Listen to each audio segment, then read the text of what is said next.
lined up the top stars from Hollywood and from all over the world to entertain you on a giant screen with a few colorful motion pictures you've been hearing about and reading It's about. showtime, folks. Enjoy the show. We're delighted to have you with us. They're driving theater. You'll find something to please you to add to your evening's enjoyment. Is pleased to bring you our feature presentation.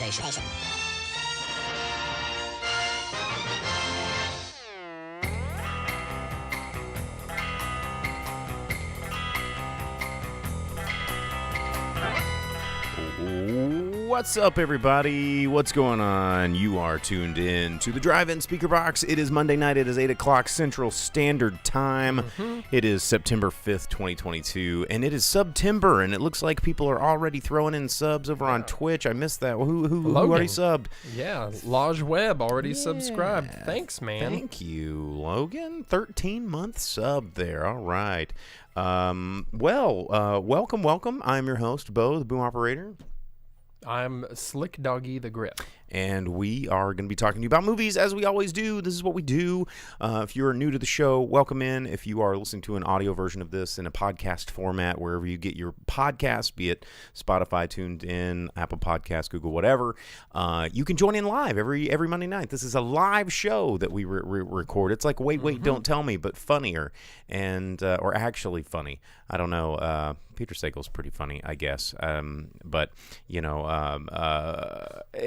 yeah, we're here. We're going to be talking about movies. You can tune in live on our Facebook, our Twitch, or our YouTube, and you can get right in here on the chat, just like Logan and Vince and the gang that are already in the comments over there. So if you are wondering what we're referencing, it's this chat box right next to Jake's face if you're watching the live stream. So this is a weird week. This is Labor Day. It's Labor Day weekend. Happy Labor Day, everybody.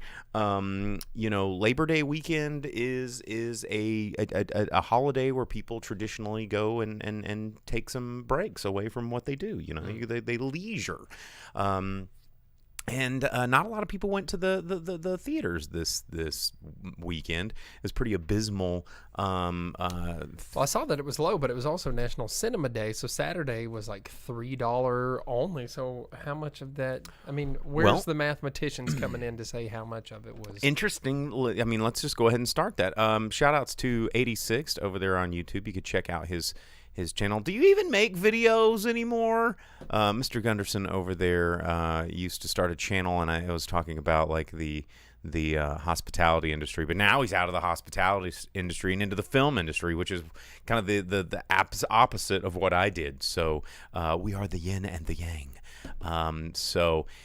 Anyway, Vince over there on Twitch already with the factoid saying National Cinema Day brought 8.1 million moviegoers to theaters, setting an attendance record in 2022. But here's the interesting thing is because tickets were only $3, the box office was a terrible box office. So you've got, and this is where it gets really, really interesting because,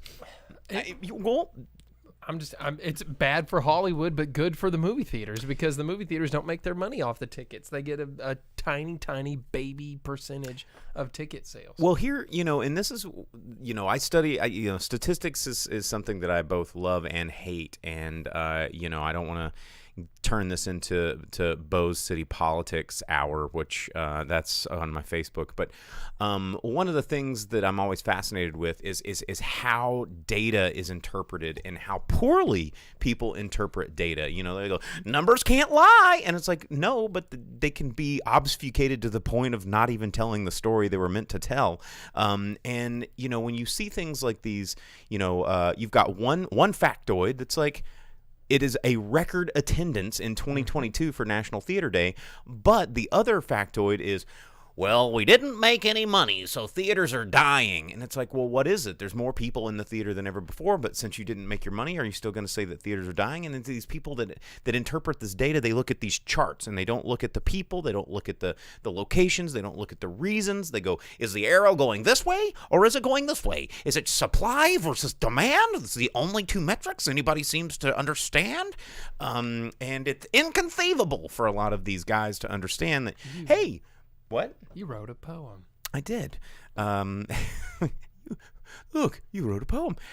It's inconceivable for these guys to understand that high attendance can sometimes equal low monetary gain, not meaning that things are not succeeding. You just need to understand the other factors at play. Well, and like I said, how much money did the movie theater make based on how much money did the movie studio make? Right. Because the studios, that's why ticket prices are always so expensive, is because the studios want more dollars. The theater gets their money from popcorn, which is why it costs $20 for a half-gallon bucket of popcorn that cost them less than 2 pence to make. Please, sir, more corners. Yeah. But yeah, National Cinema Day brought in a lot of folks. But 8.1 million tickets sold, but it was not a big weekend at the box office. One interesting thing is this weekend, because there wasn't any new releases coming out this weekend, they re-released Spider-Man.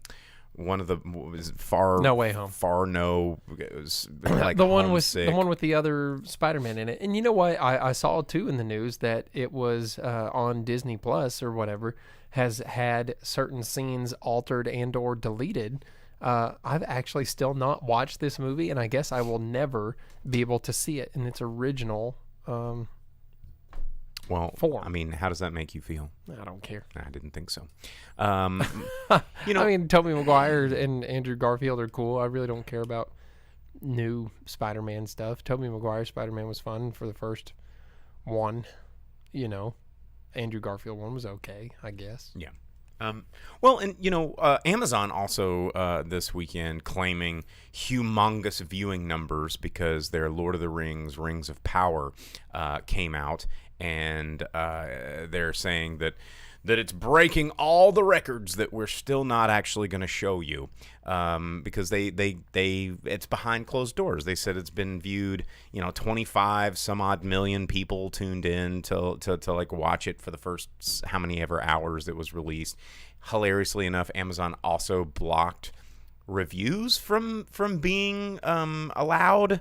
Because they're like, we're trying to protect ourselves from review bombing, and because there's probably there's a wheelchair guy and a people of color, and we just don't want these hate speeches in our reviews. Wait, there's someone in a wheelchair? No, you know what I'm saying.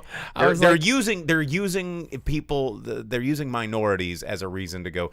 We're going to protect the minorities and our intellectual properties. Okay, and I was our just records thinking that and all of a sudden Middle Earth had the technology to create like super sick wheelchairs, like in Game of Thrones. Wouldn't that be awesome? Yeah, but there's no way. But really, what they're doing is they're protecting their self-grandizing like reviews of their own content. They're like, it's the #1 show on the planet. Everyone watched it. You wouldn't know them. They're a supermodel in Canada, but they all watched it, and it's the #1. It's #1. Well, what are those? How do we see this metric data? Is there any checks and balances, Amazon? No, it's behind closed secret doors that only we have access to. But we're telling you right now, it's the best. It's the best. So all you guys tune in and watch Galadriel and Elnor just bumble their way through the creation of these rings in a very uninteresting Middle Earth that we've already seen. And it's 2 hours that I sat through of these 2 episodes that did not impact me as much as 90 minutes of a Peter Jackson first one. And we're going to talk about that later in the show, so let that wet your whistle before we get into that. Any other news? What, Jay, you say some stuff. Yeah. Vince said that he's one of those people that hey, thanks for your apology. He's one of the people that when something's promoted too hard, he just wants to stay away from it. And I mean, there's some merit to that.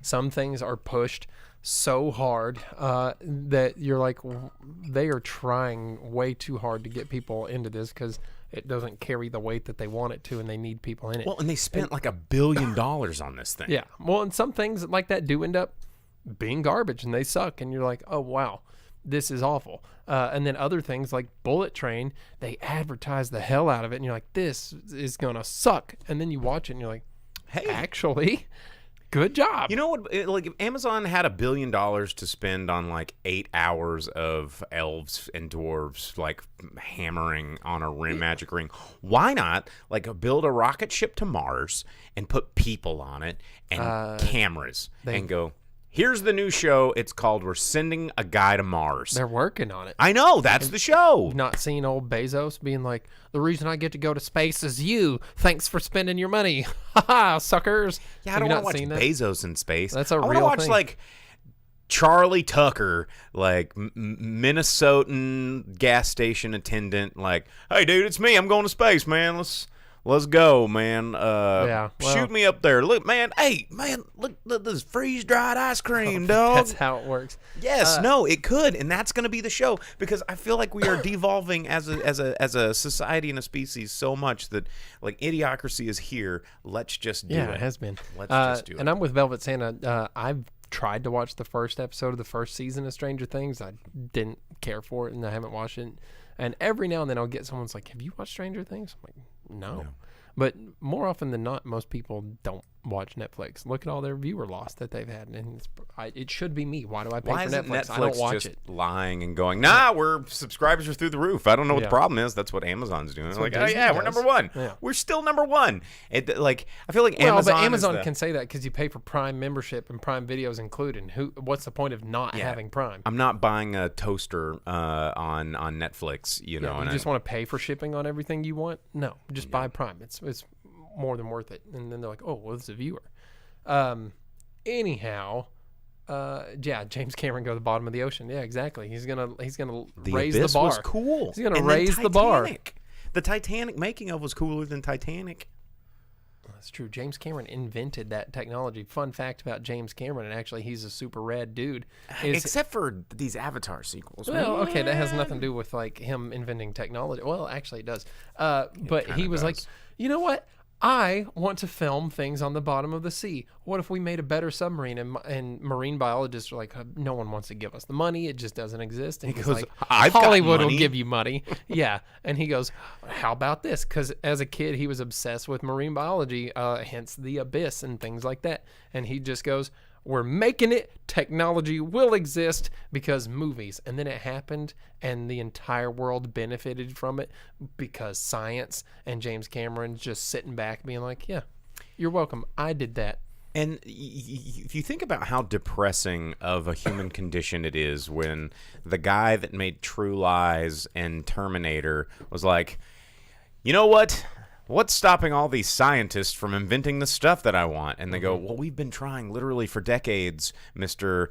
Robots from the Future and Arnold Schwarzenegger flying an F-14 and shooting a terrorist on the back of a rocket. And then he goes, whatever. And then he goes, well, you know what?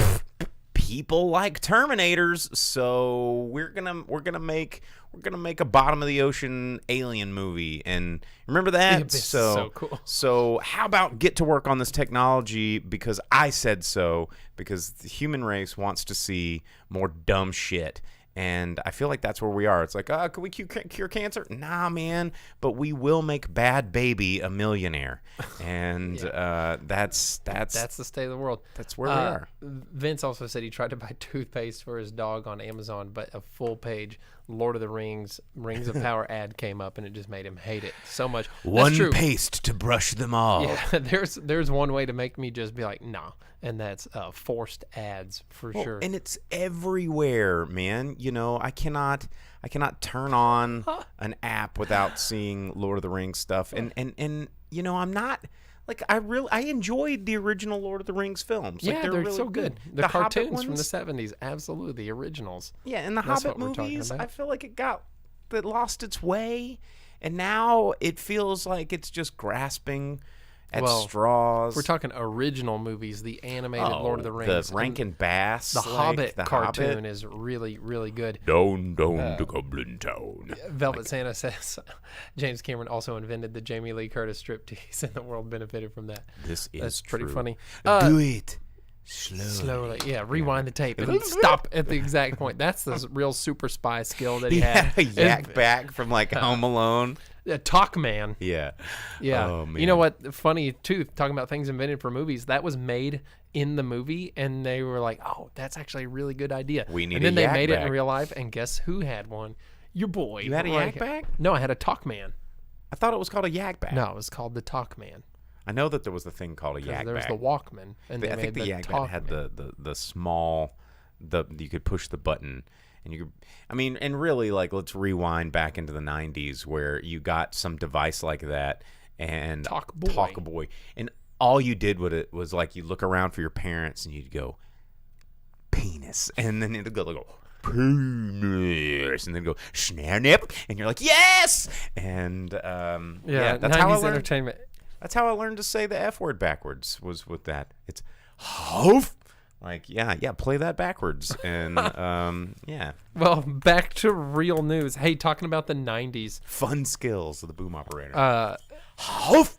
Turns out Chip and Dale Rescue Rangers made a return. I had no idea. And it was given an Emmy for its movie that was put on Disney Plus. I remember that. Yeah. That. You didn't. Yeah, we talked about it, or maybe you were absent that day. I don't know. Maybe I knew about it and then didn't know about it because what interest do I have in anything Disney Plus? A Rescue Ranger. Yeah. Well, it won an Emmy for Outstanding Television Movie, which brings up the question: how does a streaming service win an Emmy for television movie? Because it's neither TV or is it yeah. its streaming service? What is it? Nothing matters anymore. Nothing makes sense. We're just scrambling about to find our existence. Also, things I didn't know about the 90s. Apparently, Tim Curry did an audiobook of Home Alone 2. I didn't know there was a book of Home Alone 2, let alone an audiobook read by Tim Curry. Pretty good. I bet he did the voice of the bellhop guy really good. well. The concierge guy. Nailed it. Yeah, it just sounded exactly like him. Also, dumb things in the news. Marvel Thunderbolts, more rumors spreading of Marvel's new superhero team. Now that they don't have the people that made it work for them, they're going to try. And now they're going to have the Thunderbolts. A little too late, for it to make sense, because there's no Norman Osborn in the Marvel universe. Hawkeye was a good guy from the get-go, so there's no winning him over from the Thunderbolts. But instead, they're just going to call it Thunderbolts and have it be whatever it is. And the team members are supposed to be led by Florence Pugh's Yelena Belova, or whatever Black Widow's little sister's name is. That one. Yeah, the one from the Black Widow movie. With the jacket that has all the pockets. Remember Yeah, how the funny pocket that jacket. was? Oh, the superhero landing is so stupid. You're stupid for doing it. And then she does one and she goes, I feel stupid. Yeah, remember that? But also cool though, right? That movie? Yeah. Also joining her in that team is supposed to be the female Taskmaster that they made in that movie, that they killed in that movie, or whatever. I don't remember. Did they kill her? No, I don't know. I watched it. We reviewed it. Who remembers? No one cares. Also, U.S. Agent, who was brought in from, I guess, the Winter Soldier Falcon TV show. Winter Soldier's supposed to be a part of it. Ghost from Ant-Man 2 is supposed to be in there. Abomination is supposed to be in there, along with Baron Zemo and whoever else. So... Oh, Velvet Santa says she lived at the end. Okay, there you go. She's alive. Of course. I guess they can make it work. Because all good guys are bad guys, but that are good guys, and yeah. So, yeah. There fun it is. times. Marvel. Yeah, that's going to whatever. happen. Marvel. But it's a rumor based on a Deadline.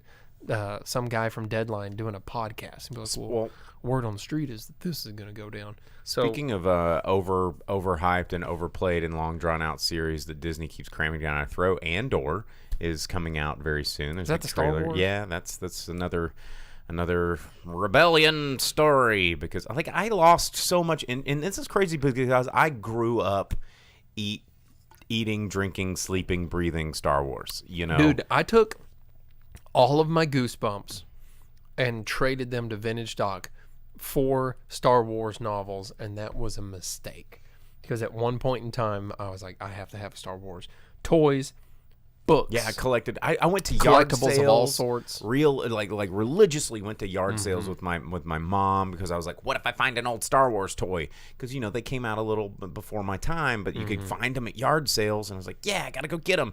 And I don't like waking up early, but I did it because I loved Star Wars. And now, like, I didn't even watch Obi-Wan. I didn't watch the last season of Mandalorian. I didn't watch any of it. I'm probably not gonna watch Andor because I also will not give Disney Plus any money.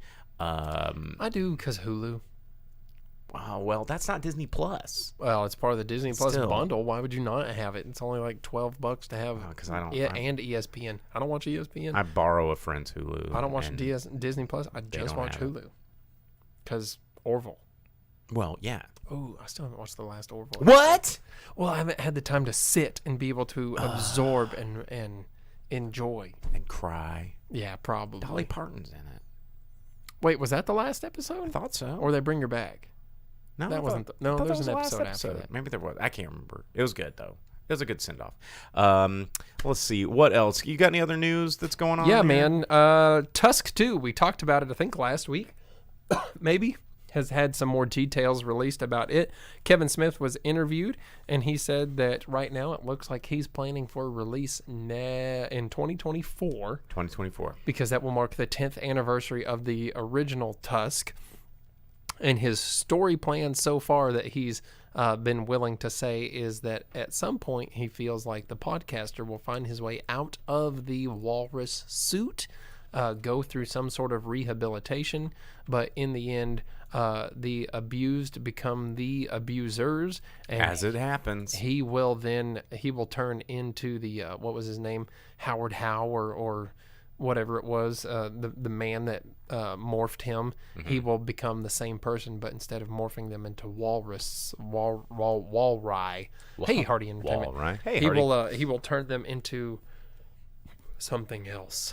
And the planned title for this is Tusks with an S, but the S at the end is a $sign because Kevin Smith is meta AF. He knows what's up. But speaking of Justin Long, of course, in Tusk, and I'm a big Justin Long fan. Don't make that face at Justin Long. He was in Waiting, which is great. Waiting's good. He was in Drag Me to Hell, Accepted, Galaxy Quest. Galaxy Quest, dude. He was the nerd hero that everyone like you wanted to be. He was the up and comer. And he'll take all kinds of weird stuff. Like he was in Dodgeball. He was in an episode of the new Creep Show. I like Justin Long, but he actually a couple of things. Barbarian, which we're going to talk about a little bit later. But the other film that he did that's actually it's coming out very, very soon. It's called House of Darkness, and that was actually filmed right here in Dromberg Castle. I don't know. Wait, like up the street? Up the street, yeah. Really? Yeah, so House of Darkness looks really cool. It's Neil LaBute. It's coming out. It's Justin Long and Kate Bosworth. It's coming out pretty soon. Neil LaBute did The Wicker Man. And the new one? Yeah. The bees! Not the bees!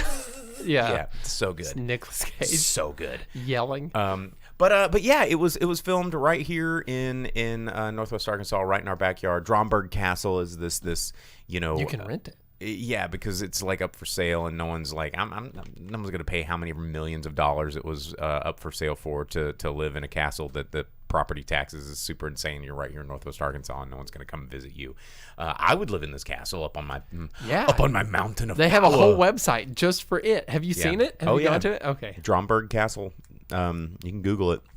But anyway, the trailer actually looks good. Usually I turn my nose up at anything that's filmed kind of in Arkansas. Not that I, don't support our Arkansas films, but a lot of times they just kind of don't stick the landing. But this one looks pretty good. And it's, and everybody was all aflutter when Justin Long was at the Ozark Natural Food eating like scones. Yeah, I remember. Like, Justin Long's I remember him and Kate Bosworth were in town, and everyone's like, "Can you believe they're at this bar? Let's swarm it." It's like, no, don't do that. Yeah. Can you believe we're about to go make them hate going to small towns even more than they probably already do? Mm-hmm. Yeah. So anyway, that's coming out very soon. But coming out this weekend, though, is another film with Justin Long, and it is called Barbarian. Barbarian, he's not really in the trailer, just for like a little bit, because they're trying to build mystery around this film. But Barbarian is directed by Zach Cregger. Zach Cregger, not known for a lot of really good horror movies, but or any movies at all, really. This is his directorial debut. He did direct something, I think it was feature length, called Miss March back in 2009, but he is most notably an actor, and he's done a lot of comedy, so I'm really curious as to what Barbarian's going to be like. This movie, of course, the lead played by Georgina Campbell and Bill Skarsgård.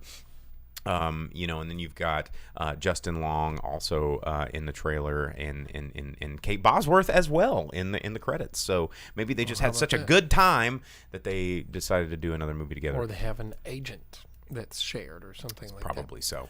But this movie, we've talked a little bit about this movie, about how, leading into spooky season, we'll talk about this a little bit. One of the things that I say a lot is horror of the time is always a reflection of the things that scare us of the now, and that's why it's fun to go back and watch old horror movies, and because they're a different time, the things that scared us. And this one's kind of interesting because it's about like Airbnb, the Airbnb culture of like going into a person's home and renting it and sleeping there, and you don't really know like if there's cameras in the walls or people under the stairs or some dude under the bed like fapping and breathing heavy when you're trying to I just have a little vacation. Bruh, I stayed at an Airbnb in Florida, and there were like doors that went places, but they were locked, and you didn't know, and it was on either side of the room, and it was in like a basement type scenario.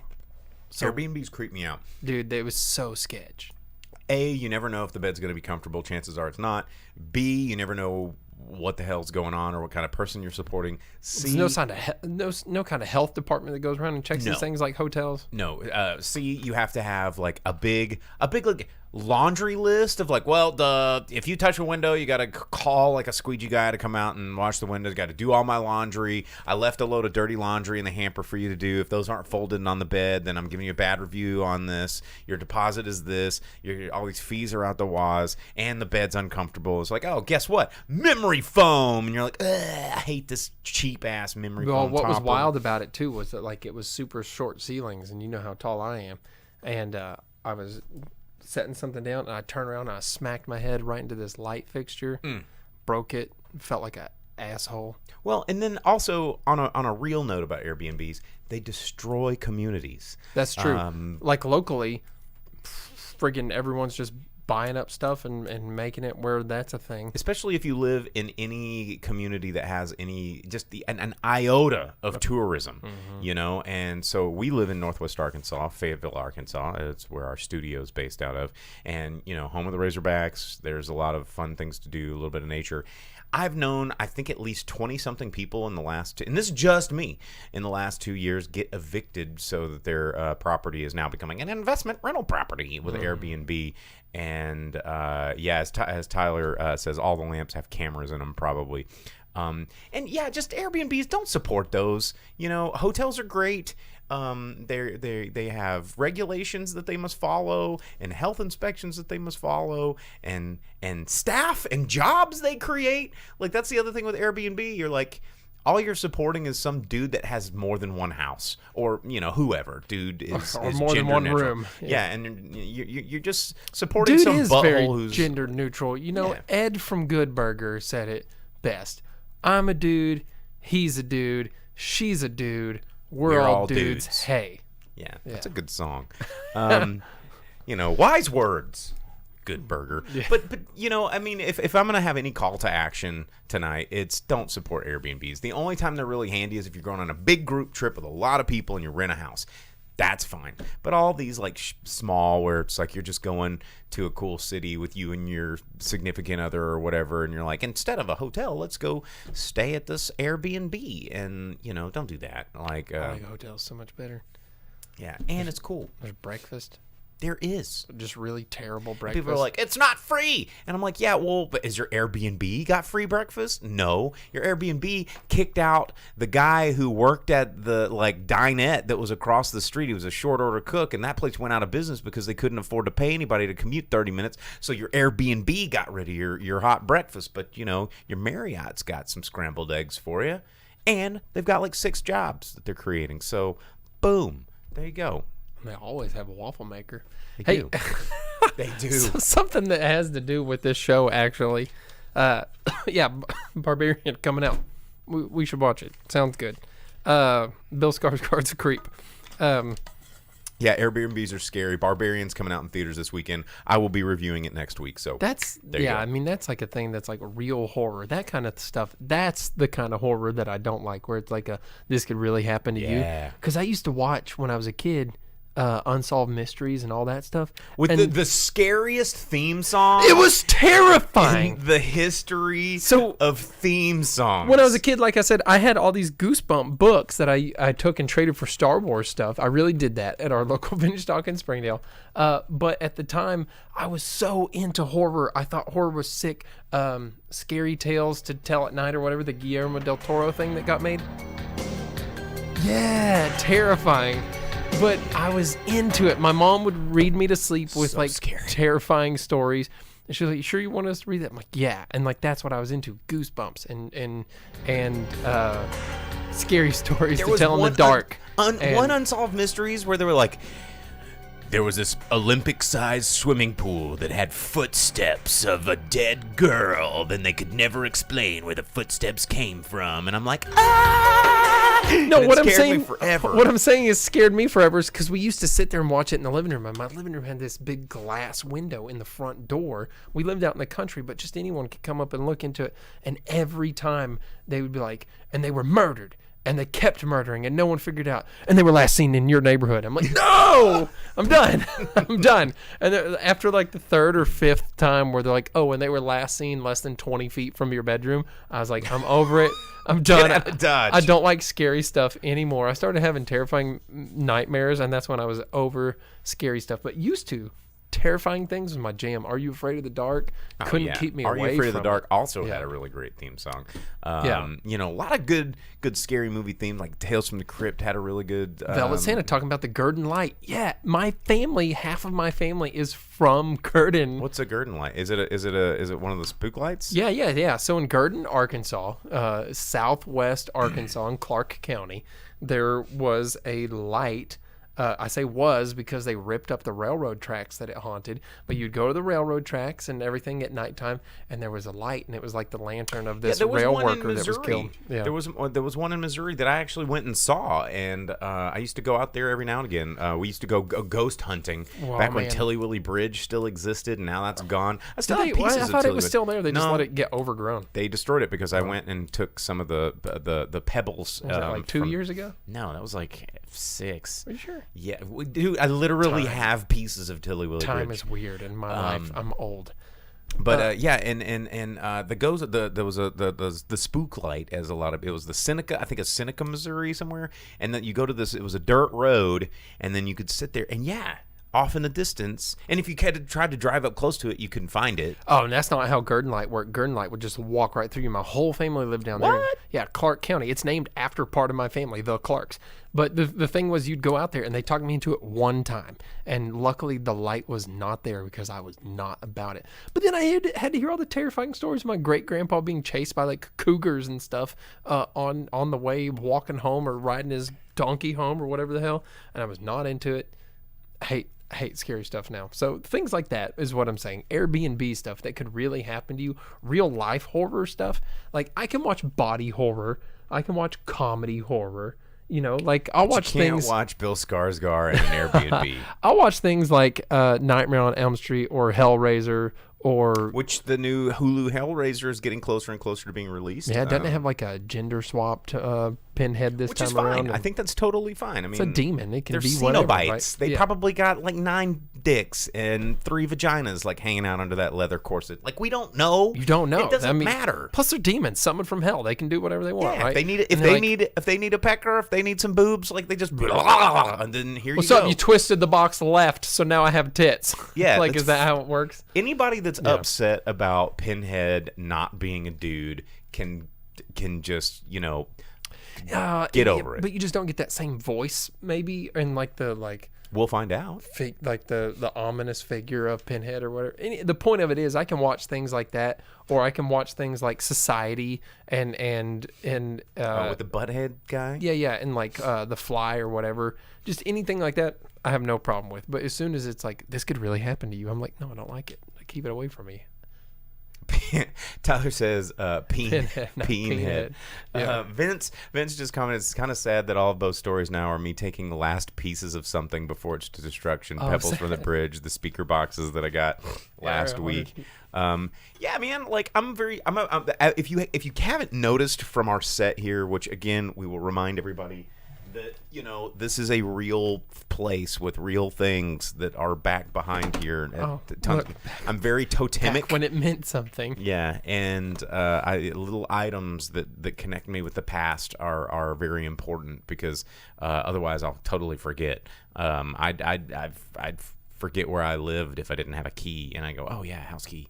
I just have to. It's very memento. Like I have to, leave things for myself, or I just don't remember. Is your body just covered in notes to yourself? Yeah, it's just all tattoos of things I got to remember to do. You know what? Before we get too far away from it, finishing up news. There was a lot of Film Fest news, right? Probably the most meaningful or touching or one that anyone would actually care about is about The Whale with Brendan Fraser. Everyone's like, Brendan Fraser's back. It got a 7-minute standing ovation, which isn't the longest one. Apparently, there was a movie with Colin Farrell that got a 13-minute, where everyone was just so stoked about it. But Brendan Fraser, yeah, it's like Return and all that stuff. But he's been in the DC stuff and a few other things. But Darren Aronofsky directed. It's a movie for A24, your favorite studio now. I do dig him. And it's based on some play, but he plays like a 600-pound person or whatever that is trying to make it through life. But there's some people trying to help him and some people taking pure advantage of him. And it's like some sort of big-time drama type thing. But people apparently loved it. Brendan Fraser had a genuine reaction of emotion to it. And it's kind of especially important right now considering that they announced the cancellation of Batgirl, which he was supposed to be the primary villain of. Yeah. And Firefly. have like a huge role. Oh, it was going to be Firefly? Mm-hmm. He was going to be Firefly. Oh, man, I want to see Firefly on screen. That would be a great... Brendan Fraser Firefly? Well, and talking things like so many people, their familiarity with Batman is the Christopher Nolan stuff, where he insisted on having characters that could actually exist. Firefly's one, well, other than the jetpack, I guess, but there's some suspension of disbelief to allow for a jetpack to exist. You could have Firefly as like a real world, actual, plausible he would translate villain. over, yeah. Yeah. I never even thought about that. Well, it's good to see Brendan Fraser, back in action. I feel like one of the hardest things was when there was that furry vengeance. I think was the one where that was just a rough one. I think it was 2010. I remember seeing that in theaters. But isn't that when he was having like a really hard time in his life? He was health wise, just mental health wise, just having a lot of, and then he got really reclusive around 2013 and just kind of was just I'm gonna step out of this thing, and didn't disappear completely, but it wasn't really until he returned to The Professionals and Doom Patrol, which really got everybody super excited about. He's playing Cliff Steele and just knocking it out of the park. And just being Santa a cool says homie. that everyone's on board for Encino Man 2, but the studios won't let it happen. Come on, buddy. Here's the thing: if you guys want Encino Man 2, it doesn't need to happen though. I don't know. It probably does not need to happen. But I'm telling you, if you want this movie to happen, here is how you do it. Boom Opera is going to tell you how to make a movie happen. So you get on TikTok or you get on whatever social media, you make a meme about it, you make a movie poster, you know, and then it gets 1 trillion shares and likes. And guess what? You make a song about corn, and you're gonna get a corn movie. Like, you're gonna, you just have something that a lot of people click on, and then the studios are gonna go, wait a second. It's not just a bunch of stoned 40-year-olds that want to see this movie. It's actually a lot of people are clicking this thing. All right, Encino Man 17. We'll get an Encino universe. They'll be resurrecting everybody out of ice, and they'll be like, doing. I just feel like if Encino Man 2 was gonna, I feel like if Encino Man 2 was gonna happen, it should have happened like 2 years after the first one. Because now everyone's going to be aged beyond that point, and they're just going to have to be like, oh, so now Link and his unfrozen lady have been living in L.A. for the last 30 years. Are they like unfreeze like his ex or something? And there's a girl caveman that used to be married to Brendan Fraser, and Brendan Fraser has been adapted, and they thaw her out, and she's crazy. Yeah, because him and his woman that had got unfroze at the end obviously couldn't still act like cave people after they've lived there for 30 years, right? And have to be acclimated and stuff like that, and not be in trouble for everything. But one last thing about the film festivals, at Venice, there was a Japanese movie that made a debut that sounded interesting, from Kei Ishikawa. It's called A Man. It's based off a book of the same title, from a Japanese author, Keiichiro Hirano, and it's about a lawyer who is approached by this woman who's asking him to look into the death of her husband, and all this stuff, and he gets embroiled in this mystery, but he's part of Japan's lost generation, which is a whole thing that you might know about if you played any of the Yakuza game series. If not, Japan had like a big economic bubble. It burst. The 90s were a super weird time, and it's like a part of that. He's from that era, I guess, and it's like a mystery thriller, because as he solves the case of this missing and killed man or whatever, finding out more information, he learns more about himself and has like an existential crisis. Sounds like a pretty good mystery thriller drama type movie. Grips foreign films. Hit the emotes in the chat, Vince, because I know you do. But it actually sounds like it might be pretty good. Right on. That's coming out. Not a lot of things from these film fests ever really interest me, but something like that could be cool. There it is. Thanks, Vince. Got those emojis out on the quick. Well, let's take a minute here, because no monkey bone, bro. I love monkey bone. I know, we've talked about this. You just want that Brendan Fraser monkey bone. Yeah. So that was a Henry Selick film, and Henry Selick is a very talented dude. He's having a very hard time navigating from doing stop motion and over like sensory overload. Kind of, James and the Giant Peach and Nightmare Before Christmas and things of that nature. But Monkey Bone didn't really jive with a lot of people like this guy, but it's actually a pretty good movie. I watched it because it was exactly the kind of thing I was into, like stop motion animation and Brendan Fraser and Chris Kattan in the 90s. It was good. I like it. It was raunchy or whatever. Yeah. It was bad. Anyway, Tyler says, missed our review on Bullet Train, but really enjoyed it. That's a couple of weeks ago. You can check it out on, if you want to watch the video of it, it's usually in our archive on YouTube, or you can download the audio version wherever you get podcasts. But yeah, that was a good one. We'll probably get another sequel. We'll get a sequel to that, I guess, probably, even though the book didn't have a sequel, and there's no reason for a sequel, but it made money at the box office. I say leave it alone. I say leave it alone, too. I don't want to see a sequel to that. It would do good as a miniseries. Maybe. I think it was just fine the way it was. But true. Speaking of things that are unnecessary series, let's get into this Rings of Power for a few minutes. Yeah, tell us about it. So Rings of Power, the Lord of the Rings, the guy, the Elfarino, the Dwarvemeister, making the rings. This is what happens when we talk about Pauly Shore. Now that's not Pauly Shore. That's Rob Schneider. Who was just in Fayetteville again, I think, doing stand-up the other day. Again. What? Yeah, he's been doing stand-up in Fayetteville. How did I not know about that? Because it's Rob Schneider. It's not like word travels fast when he's doing stuff. Stop the presses. Rob Schneider is still doesn't have much of a career. But I want to talk to him about Judge Dredd. I'm sure he would love to talk about Judge Dredd with a fan. And Surf Ninjas. Honestly, I want to get my copy of Surf Ninjas signed, bro. Honestly, I'm sure that would be far more refreshing to him than like everybody running up to him and going, "You can do it!" And he's like, "Oh God!" And he just like or doing the copy machine pops, guy, making pops a bunch of pills. copies. But anyway, Lord of the Rings, Rings of Power. Like, here we go. What are we watching here? Is he really on Truth Social? Probably, and Cameo maybe. Lord of the Rings, Rings of Power. Apparently everyone in the universe watched this thing. It's the #1 Amazon most expensive thing. All the dollars went into making this movie, series, TV show, whatever it is.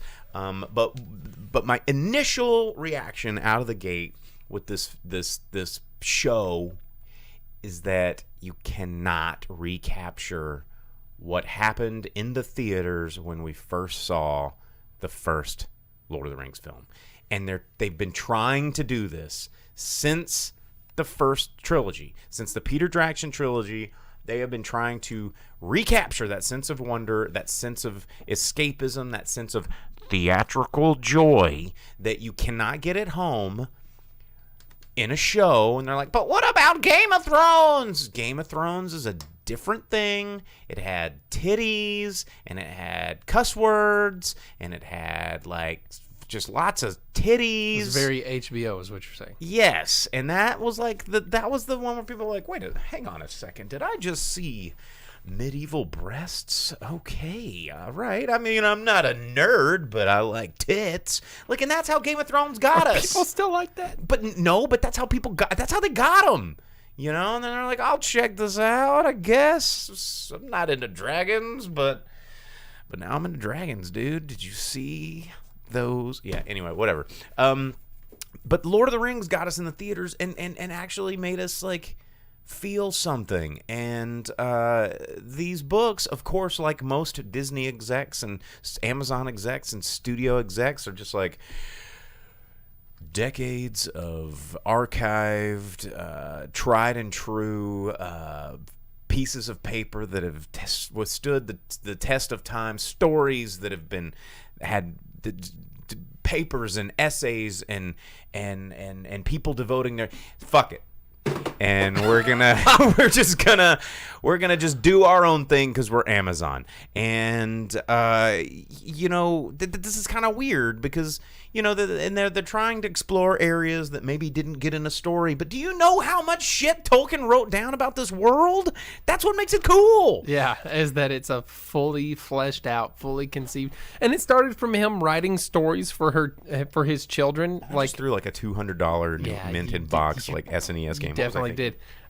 He wrote bedtime stories for his children, and that's what became The Hobbit. And then from The Hobbit developed Lord of the Rings through World War II, just like sitting there, bombs dropping all around England, and he's like, nope, must write about elves and dwarves, and made it a real thing that inspired Led Zeppelin. It inspired the name of Amon Amarth. It inspired all of Swords and Sorcery, not based on Robert E. Howard. Like, come on, man. So Tyler, he says he really enjoyed Rings of Power, and he says it feels like its own thing, and that's where I almost don't like it.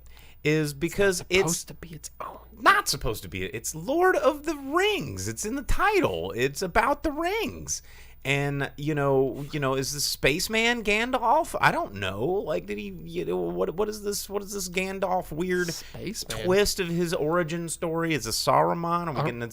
Are we getting to see the Meteor Men turn into the wizards? Is this more Talisman, the board game, than it is Lord of the Rings, where you can have spacemen and medieval type things at the same time? Well, I mean, Talisman? Definitely, Talisman it's definitely going to be hours and hours of going around in circles. Which, if you've played Talisman, that joke's going to hit. But fair enough. It still beats ass. It's I mean, for a fantasy show, It's beautiful. The last episode that I watched, one of the the greatest scenes was when Elrond, who shouldn't even be alive in this time, is interacting with Prince Durin of the dwarves, and Prince Durin's is like, you son of a bitch, like 20 years is a long time. Why don't you go see my family? I don't even like you anymore. I thought we were homies, dog. And then elves being friends. Elrond and Durin are apparently super tight homies, but you disappear for 20 years, but then that was like a really warm scene, and that scene felt good, But then there was then they cut away to Galadriel, swimming away from a big, sea monster, and having a sea monster battle, and it's like they're trying to throw in all this action and throw in all these different stories, kind of like Wheel of Time, where it's trying to throw in all these characters at you and go, but wait, they're all gonna link up and just trust us. And I feel like, like Game of Thrones, where Game of Thrones actually started to succeed in its storytelling, in the meat of it, was a whole episode would go by and you didn't see a character. Maybe for 3 episodes you didn't see a character that you... Arya was not in half of a whole season, It's like, you don't need to give me 70, characters all in the first episode. Let's say, okay, this episode's Galadriel, and now this episode is...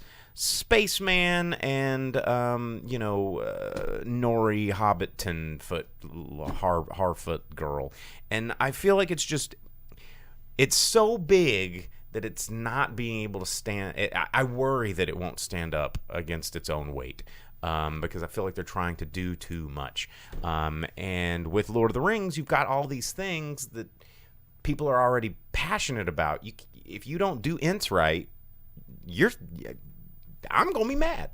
That's true. If you don't do Gandalf right, I'm going to be mad. If you don't do Saruman right, I'm going to be mad. If you don't do Sauron right, I'm going to be mad. I already know what these things are, and I've already seen it done correctly. And that's a part of the problem when you're doing reboots, re-sequels, giving things new life, is when something is beloved, it's because you did it right the first time. And then most of the time you're not going to do it right the 5th and 6th and 7th try to do it right again.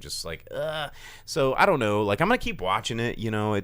The things that it does right, it nails. But I'm getting tired of hour-long episode shows. 40 minutes. I think 40 minutes is a real, the Orville. The 40-minute Orville episode. You got me. Orville's a perfect show. I know some of our viewers disagree because of the comedy aspect of it, but I think the comedy's what helps ground it in reality, because not everyone is as super serious at all times as things like Next Generation Star Trek tend to be. And I think that Orville makes it where there's some human aspects added in that Star Trek doesn't tend to have because it takes itself too serious. Orville's a perfect show. I love it. Let me catch up real quick. Vince asked, can you see the $1 billion investment? No, I can't. It looks like Joe Fantasy Show. Tyler says, still better than Incest Dragons. Let's all talk in a room and be shitty thrones. Agreed. 100% agreed. Game of Thrones, though, it depends. And also the new one, the dragon thing. Yeah, but it varies, because Game of Thrones, season 1, there wasn't much, CGI and stuff happening. It was just very drama heavy and character oriented. It was so good, and the first couple of seasons you just get dragged in, and that's dragged. But that's why later on you put up with it. It was because you've been brought into it already. Right. And it takes a while to get to magic and orcs and creatures and all this kind of stuff. Just like the original Lord of the Rings. It took a while before we started seeing a lot of this crazy over-the-top magic stuff. Tyler says, if you've already seen it done right, why not play in a new way? I think you kind of answered that, really. I mean, if it's already done right, you're constantly, as a viewer and a gourmand of movies and a cinephile, you're going to be constantly comparing these things to the way it was done right. And play in a new way means, well, let's not do Lord of the Rings anymore because we've already played Lord of the Rings. So, let's absolutely play in a new way. Let's make Wheel of Time not suck, but they screwed that one up. Yeah, I watched a couple, the first 2 episodes or something, didn't like it. So I'm all for playing in a new way. There's shows out there that you don't need to keep revisiting the stuff that worked once. And Hardy Entertainment asks, how's the film score in Rings? It's okay. The theme is done by Howard Shore, of course, because you got to get Howard Shore if you're going to be doing some Lord of the Rings stuff. But he doesn't do the music for the whole series, and it doesn't have the same like gripping themes. Like we were up here talking about like the orc theme with the big timpani drums and it doesn't have that, and then the sort of like well, that just those makes you are feel, specific themes, though. I guess one is like the Isengard theme, and the other one is the theme of the One Ring. And since the One Ring is not yet into existence but being crafted, or is it already? Is this after the rings have been crafted? No, they have not been. They're going to be crafted within the series. You're going to see Sauron in his like handsome boy elf form making the rings, convincing people to help him make them. Yeah. Yeah. So Elrond's just like, "Yo, dog, got this idea about these rings." Anyway, Tyler says, "But yes, we all know that Will is the real one." I agree. Looking forward to Willow because it's just so wholesome. I have a question for Velvet Santa that says Terminator Genesis is the rare exception of a sequel getting it right. Like, you liked Genesis? Yeah, I thought you liked Genesis okay. I do like it okay. Yeah, I liked Genesis. It's better than the last Terminator. Yeah. Because Genesis, at the end, left off for a sequel where Arnold was becoming like a hybrid liquid Terminator thing. Yeah. No, and it seemed Terminator Genesis was very underrated in terms of... The whole thing about it being an app from Dyson's son, like Dyson's son made an app, that was real dumb. But they're trying to modernize it. John Connor being like a Borg John Connor, like a nanobot Terminator John Connor thing, because Doctor Who like stabbed him with or whatever was stupid, but the ending was really good. Oh, it was good. They stuck the landing with that one. Night Owl says almost went a little Conan Barbarian there with the Conan's a very different timpani drum. It's how's it go? Ba bum bum bum ba bum bum bum bum bum bum bum. Wah wah. Yeah, that's the riddle of steel. Wah wah wah wah wah. That song's that's called The Riders of Artanis, I think is the name of that song. It's very good. The other amazing theme is the one where they're all in there. It's like the big orgy where the dude's like cooking up hand and finger soup, and he like it's green and there's the body parts. And it's just like that theme in that scene is and James Earl Jones like transforms into like the snake and is wriggling on people. Yeah, no, that's a great scene. When he gets attacked, so he just slithers through a hole. Like, I'm out. Yeah. That's like, oh man, oh god, so good. Let's see. Velvet Santa says Sauron was the original Bitcoin Instagram entrepreneur. Yes, he was. Not else to say embedded in my brain for all time. That theme. Dude, Basil Poldaris, I believe, was the guy who did that. Anything that score, has like and the it's amazing. big thumping drums like that, like the theme of He-Man or and Masters of the Universe. Conan. Yeah. Oh man, that's a good one too. Because it's like bum bum bum bum. You're close. Which one are you thinking there? He-Man? Yeah. No, He-Man's bum bum bum ba ba da da bum bum bum bum. He-Man. Yeah, you're asking the theme guy, like, and the Masters of the Universe. Yeah, dude. He-Man theme is a banger. Like, we're just gonna have to. We're gonna have to listen. Yeah, I mean, and get taken off the air for putting on the tunes. But does anybody? I mean, how does copyright work with? I don't know. I feel like Twitch will get us. Yeah, let's see. Where's the He-Man part? This is the part that's like lame. Yeah. Da da da da da da da da da. Yeah. Da da da da.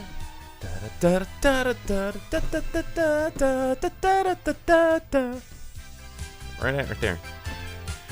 With his lame friends, Springneck and Buzzguy and Mossfart and yeah. It was always weird that the B guy was like one of the good guys. Buzz off. Yeah. The theme's still there. The excitement, not so much. Like I've heard cooler versions of that. That's what I'm saying. There's cooler versions. There's one that has like the. It's not Fister, it's Fisto. Velvet Sam was like, and Fister. Fister, I just met her. No, it's Fisto. What are you making that? That's like a classic dad joke.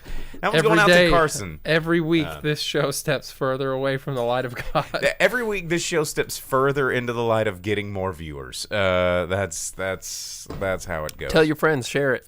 Let them know that we're out here talking about fist jokes.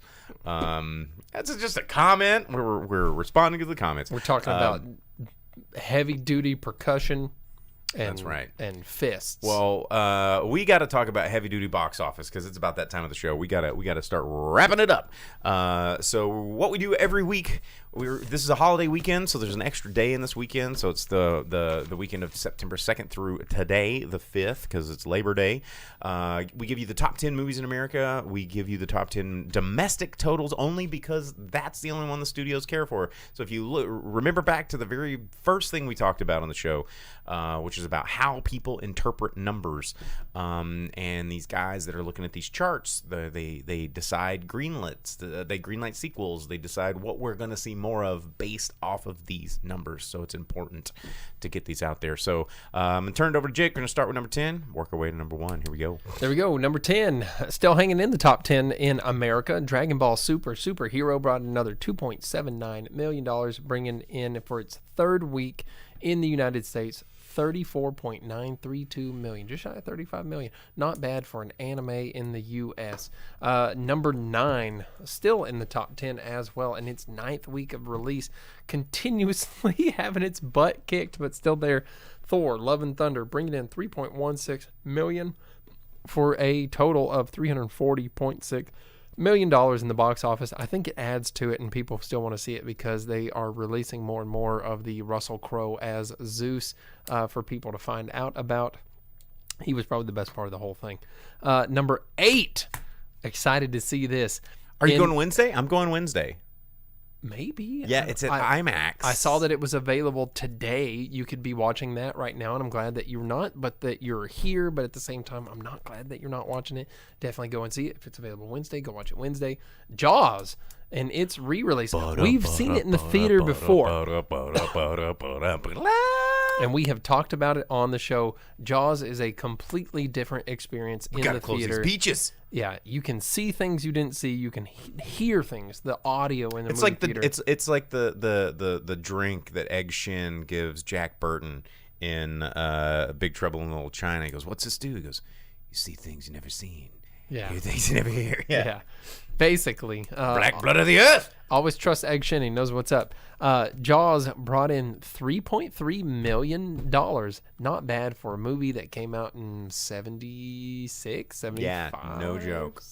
Somewhere in there. The original blockbuster, the movie that they coined the term blockbuster for. How about that? Jaws still kicking ass in 2022. Definitely worth it. Go watch it. Velvet Santa says the shark still looks fake. It's not about the shark looking fake. Bruce can look as fake as he wants to. It's about the horror that it instills, the fear that you feel, and the camaraderie of the three men on the boat coming together, and the choice of the movie people to keep him, the scientist, alive, despite the fact that he gets eaten in the book. I'm tired and I want to go to bed. Yeah, that's when the boat gets rammed and beat. Yeah, 1975. How about that? Number 7, still in there, kicking the hell out of Thor in its 10th week of release. $4.5 million. Minions: Rise of Gru, bringing its domestic total to $360.25 million. Wow, Minions doing it. Yellow thumbs, people love them. And butts. The little, the Minions yellow have butts. Yeah, Mm-hmm. Yep. So then, right above it, in its 3rd week of release, Beast. Idris Elba in one of his mini movies out there right now, brought in $4.9 million, bringing its domestics up to 26.7. Doesn't sound like a lot of dollars. I doubt they're happy with that. The CG on the lion probably cost. Speaking of Idris Elba, though, one of the most upsetting things is 3,000 Years of Longing in its second weekend release dropped to number 13. It's not even in the top 10 this week. Brought in only $2 million. It's only in 2,400 theaters, though. Yeah, but its average its average was the lowest out of almost anything. Honk for Jesus Save Your Soul had a better Jaws average. is only in 1,250 theaters. Thor was in 2,000. Dragon Ball's in 2,500. Beast is in 32. So, yeah. 3,000 Years of Longing. I enjoyed it. You can check out our review last week. I thought it was pretty good. It's just, there's nothing appealing about the trailer, man. The trailer is not the movie. It's not the same movie. I know you've said that, but that's a part of... How do you know what's in the movie before you go to the movie? The freaking trailer, man. 3,000 years, man. 3,000 years. I think I thought it was good. So, anyway, there you go. Number 5, in its second week of release, The Invitation brought in just right at $6 million, making it where it has... Did I talk about that movie? No. I saw it. You said you wanted to see it last week and you didn't get to. I did see it. The Invitation. It was funny. I mean, it was not funny. It was let me give you a 2-second review of this, and then I can review it later. I mean, it was a classic retelling of Bram Stoker's Dracula.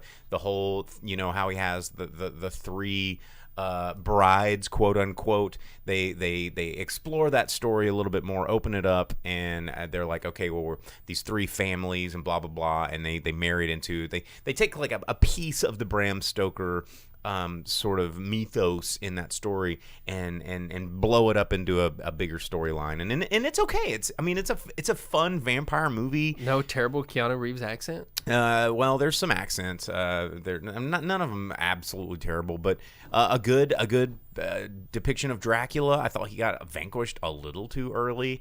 Hardy Entertainment said he liked Invitation. I liked it. It was a competent vampire story, a classic. It was a classic vampire story that didn't have to like make it new and sexy. It was like but it has the whole 23andMe horror element added to it, right? Yeah, but it didn't really go too deep into that. Like that was just the catalyst to get her out there. Mm-hmm. And I'm so sorry I didn't remember to review that earlier. But I overall I enjoyed it. I thought it was good. Anyway, there you go. Number 4. Well, before we get into that, I want to talk about Velvet Santa. In the comments said the shark still looks fake, and I made a comment on it. Some of our other viewers pointed out that it was a Back to the Future 2 quote. Yeah, you're right. But here, to my point, Marty was scared to death of that shark coming to eat him in the 3D thing. Yeah. Shark still looks fake. That's what he said to be tough. So where were we? Number 4. In its 6th week of release, still hanging up there, which is good for it, even though it doesn't have the money I'm sure they wanted it to have. DC League of Super Pets, bringing in $6.3 million, bringing its domestic total up to 81.7. So I'm sure they wanted it to really be a Minions type situation. Especially given the voice talents of people like The Rock and Keanu Reeves, and not having a terrible Dracula accent. Movie. Yeah, you got Kevin Hart and a few other famous people on there. I still want to see it, but I can't make myself go pay the dollars to do it one day. Number 3, coming in, wow, just showing right back up. Everybody being like, I've already seen it, but I guess I'll go see it again. Bringing in $6.5 million. Spider-Man No Way Home. There it is. Yeah, I mean, what 11 extra minutes of Spider-Man, and you get $6.5 million. 11 extra minutes? I think it was 11 extra minutes. Like Daredevil makes a cameo. He was in the original. But I think in the costume. I haven't seen it, but yeah, he was, blind lawyer guy. Oh, they've already chopped some of it down too, so it would be interesting to see what's been chopped down and what's been added, I guess. If you've seen the original, I didn't see the original and never get to, apparently, so there it is. Number 2, still hanging in there, something we talked about earlier in its 5th week of release, also from Sony, wow, doing it up big this week with Spider-Man and this. $7.3 million this week, bringing its domestic total up to $87.8 million. Bullet Train, still doing good. Hell of a way to do it. Tyler asked what was the extra stuff, and I think, so a lot of the stuff Yeah, it's not 11 minutes of like, well, Thanos shows up. It's like 5 seconds here and 10 seconds there. Hey, gifted subs. That's nice. That's not really a new Thanks, thing. Night Ashley. So in the early advent of DVD, the director's cut became or unrated. The unrated edition became a big thing to where they could remove the rating, release this thing, and they would add, when you're filming on principal photography of anything, and I'm, Tyler, you know about this stuff. There's so much stuff on the cutting room floor, just like gobs of stuff that you're not going to use. Directors would add a little bit here, add a little bit there, because then you can advertise it. It's like it's a gimmick. More. Marketing gimmick. It's a marketing gimmick. Even if it's just a scene that holds on something for just a little bit longer than it would have for saving time in film, they can add that on, but it hasn't been reviewed or rated, so now all of a sudden it's unrated. And unrated sounds edgy, and they're like, well, what's unrated? Are there Game of Thrones style boobies in there that I can see? But the unrated, when you see an unrated edition, it just means that they didn't resubmit it to the MPAA, and since it was on DVD, they didn't have to. So it was a pretty good. And director's cut probably just generally means there's a line or two of dialogue added in that's generally inconsequential, but for the director, it was like, I really wanted this to be there. But sometimes, and the part of it is that it's oversaturated with things that are director's cut and unrated. And so, thanks, Ridley Scott. So there's movies that really are like the director went in and redid things and put stuff that's like impactful and matters to the story and really changes the way the whole movie is. Well, I mean, Ridley Scott, like, this is one of the big things is Blade Runner. The director's cut of Blade Runner was one? Exactly. It was one of the biggest controversy. Like, the director, there's so many arguments about this, and some people like certain versions, some people, or like Legend had two different scores. There was a Jerry Goldsmith score and a Tangerine Dream score, and it makes it two different movies. And the DVD, you could flip it over, and you can, one side has the Tangerine Dream score, which is the score you need to watch it with, and then Jerry Goldsmith score, which is a passable. It makes it a fantasy film. How did I not know about this? Oh yeah, it's super. I need to own Legend on DVD. Everybody should. It's a great movie. But with Ridley Scott's Blade Runner, there was one of the early theatrical releases because a lot of people, when it tested, they were like, we don't understand what's going on. Like, this movie is hard to follow. So the theatrical version has all this narration by Harrison Ford, where he's like a detective. He's like, on Monday I found this dame in the streets, and whatever. But then the director's cut, which is the more common one to see now, doesn't have any of that narration. And so, honestly, I think they're interchangeable. Well, at one point in time in the mid or late 2000s, there were 5 editions of the film, and you could actually purchase it in its many forms. They were all released, but there was one that contained them all, and it was a briefcase. And you could buy the briefcase version and have all of the versions of the film on like 12 disc or whatever it was. And the cool thing about it was it came with a little model police car, like flying car, and a tinfoil, or like the metal unicorn folded up. Origami. At the time, I worked at Hastings, and 1 or 2 of them had to be destroyed or whatever. And as part of inventory, yoink, yoink. So I have the police car and the unicorn and stuff like that. I never got to have that because it was a limited edition for all 5 of the briefcase. I did not have like the $125 they wanted for it at the time. I wish I did. It's probably crazy expensive now. I haven't looked it up lately. Yeah, you probably shouldn't. You get depressed. But yeah. Number 1 movie. We need to. Number 1. Yeah, we were 15 minutes behind. Which is fun to see because I was seeing other articles that said Spider-Man #1 at the box office, killed it. It's the best. Turns out Bullet Train whooped it, and it's coming in at #1, still killing it in its 15th week of release. Top Gun Maverick. I like those emojis that Vince threw out. That is an intense #1 emoji. I like that. Is that a parrot? It's like a dog. Yeah. Top Gun just like brought in 15 weeks and it's nearly #1 another again. $8 million, and it is up to over 700 million domestic, killing it. Absolutely killing it. It's nuts. It has made almost $1.5 billion. Vince says the briefcase thing is $172 on Amazon. There's one of them available. Yikes. It's probably gently used. Yeah. But anyway, The collectibles are not in it. That is, they're not at all guaranteed. That's your box office. That's what you gave money to, and you can expect to see another sort of weird box office next week because Barbarian's going to be the only title. But as we get into spooky season, horror movies, are going to be starting to pop up a lot more in theaters and on streaming. You've got The Munsters coming out on the 27th. You've got Wednesday on Netflix coming out. I mean, it's not exactly something to be excited about, The Munsters. You see that a lot of people are upset that Luis Guzman is playing Gomez Adams in the Wednesday show, which is freaking stupid because I think he is one of the most brilliantly cast. He looks exactly like the original 30s cartoon. I know, like you could have not picked a more perfect modern day Gomez that encapsulates, and he as an actor, he's hysterical.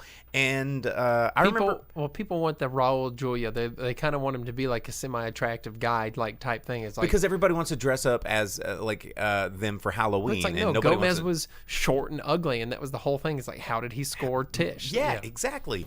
But yo, dude, I remember when I watched, what was it, The Count of Monte Cristo, and I fell in love with him. He was because he was just like, what did he call? He had a funny, he called him Driftwood, but he had a funny name for it. But anyway, no, he's a brilliant actor. I think it's perfectly cast as Gomez Adams. Give it a chance. I think he's going to nail it. I think he'll probably be the best on-screen Gomez that's ever happened. Accurate to the comics. Raul Julia. Raul Julia brought something to that character that was unique and for that time. But when you go look at the comics, which I grew up reading the comics, Gomez is, I mean, he's more like Pugsley than the sexy, like Latin, son of a bitch. But anyway, Tyler, Zatara. That's it. Yeah, he kept calling him Zatara. God, and that's a wonderful movie too. If you've never seen Count of Monte Cristo, like what a good period piece action adventure. So good. We shall call you Zatara. Very good. All right, well, we got to get out of here. Thanks for tuning in. If you guys are going to be in the Little Rock area, I'm going to be sitting on a panel this Thursday at the Arkansas Podcast Convention. It's going to be Thursday afternoon. Tickets are on sale now. You can search for, I think it's like RcastCon. We're going to be going down there. Vince throwing the Discord in the chat there. If you want to get involved with our conversations on the Discord, there are he posted a fun clip from today's show, and then also I'll probably put a link to where you can go check out information from the Arkansas Podcast Convention in Little Rock. So anyway, next week going to be talking about Barbarian, so stay tuned for that. And Jake, what about you? What's going on? The only last thing I have to say is one thing I forgot in the news. USDish.com is offering one person, based on a 200-word essay, the opportunity to watch 13 Stephen King films and get paid $1,300 for their troubles. The films are paid for by a $60 Amazon gift card. They will send you in a $350 swag bag. So apply for that if you think that you can make that happen for yourself. Right on. Well, we will see you guys next week. Thanks for tuning in. Drive-In Speaker Box. Yeah. We'll be back another time. Thanks, everybody.